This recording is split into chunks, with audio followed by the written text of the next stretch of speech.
It was a Tuesday afternoon, and I was scrolling through TikTok, half listening to Derrick ramble on about his day. Then, I saw it. A video, posted by Derrick, of him pointing the camera at me while I was laughing, completely unaware with the caption, "Is my girlfriend hideous? Or is it just me?" The comments exploded with laughing emojis and cruel remarks. That was the moment my world fractured. I should have seen it coming. Hi, I'm Eliana.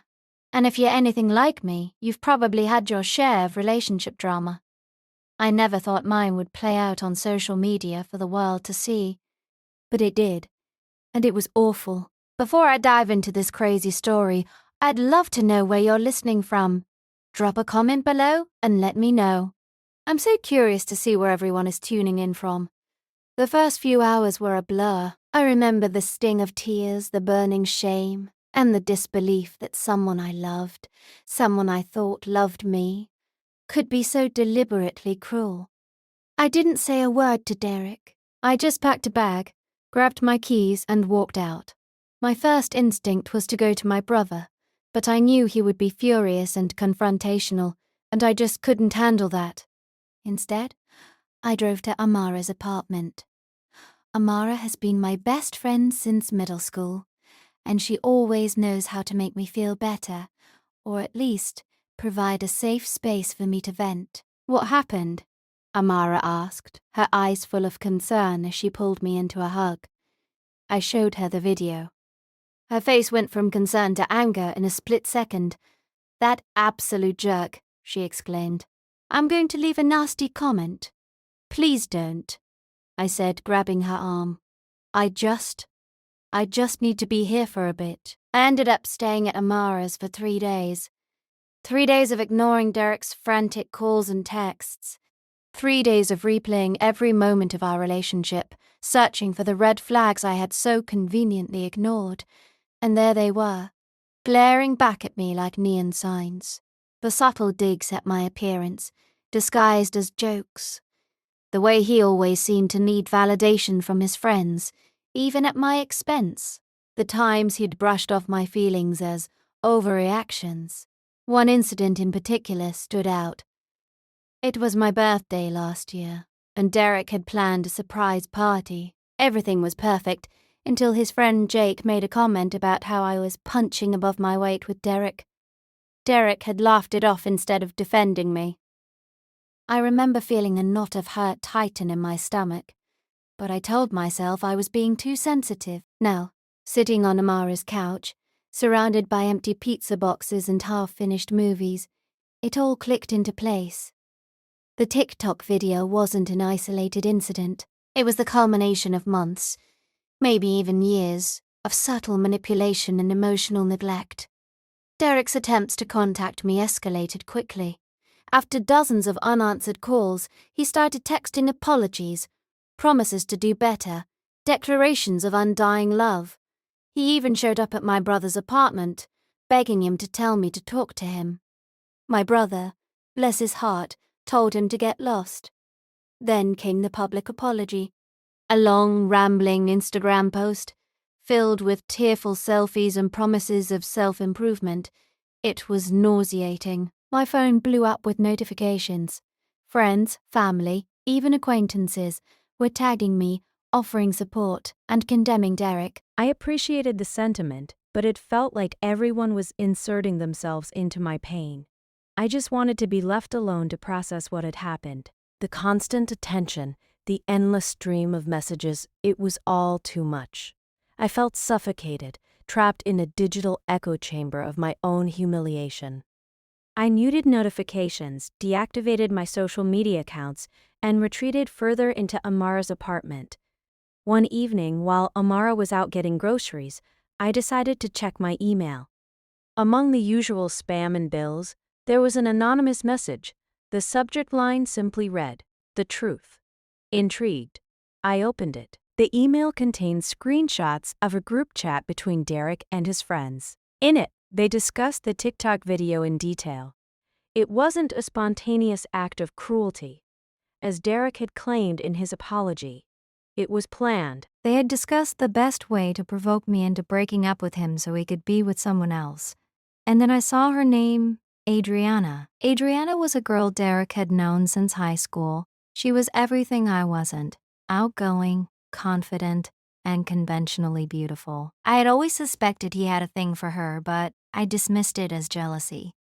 Now the pieces fell into place. The rage that coursed through me was unlike anything I had ever felt. I wanted to scream, to break things, to inflict the same pain on Derrick that he had inflicted on me. But I knew that wouldn't solve anything. When Amara came back, I showed her the email. She was just as furious as I was.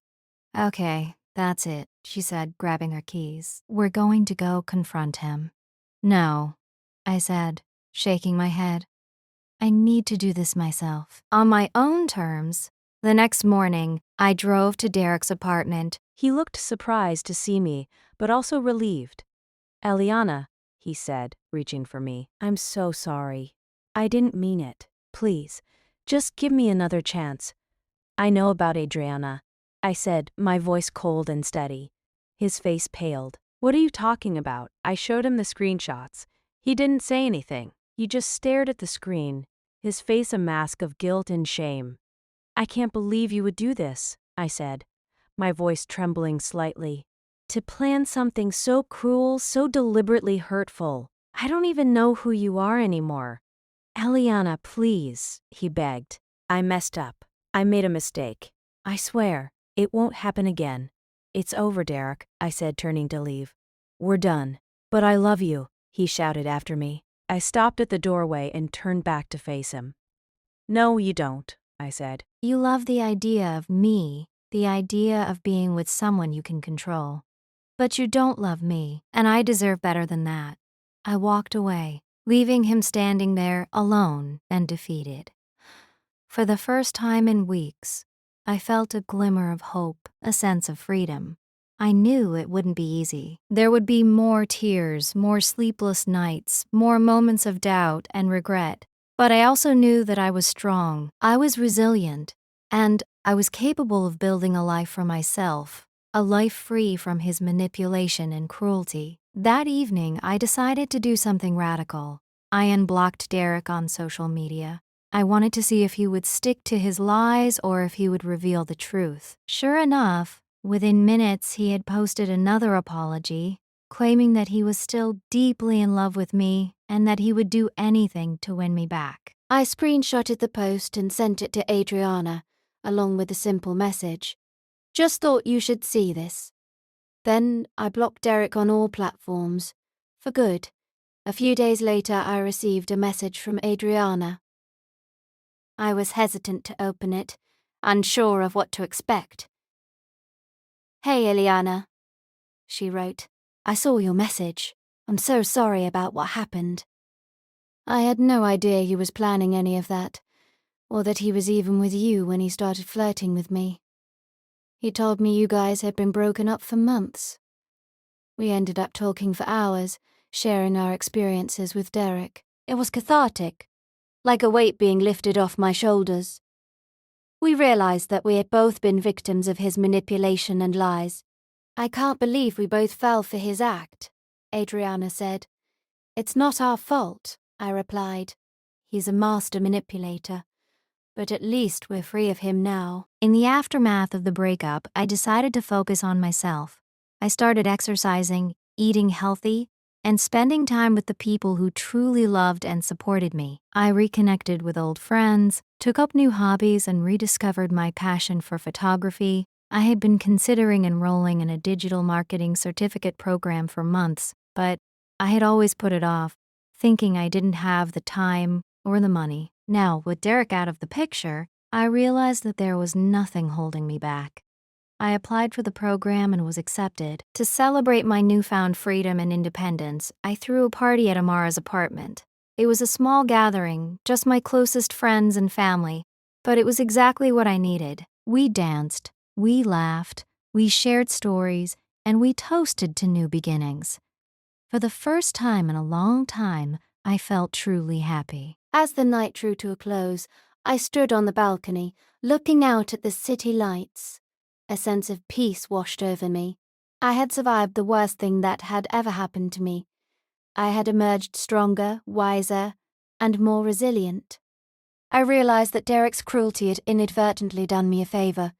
It had forced me to confront my own insecurities, to recognize my own worth, and to reclaim my own life. And that's when I understood that some people try to dim your light, only to illuminate your path to freedom. If you enjoyed this story of resilience and self-discovery, don't forget to subscribe to our channel for more inspiring narratives.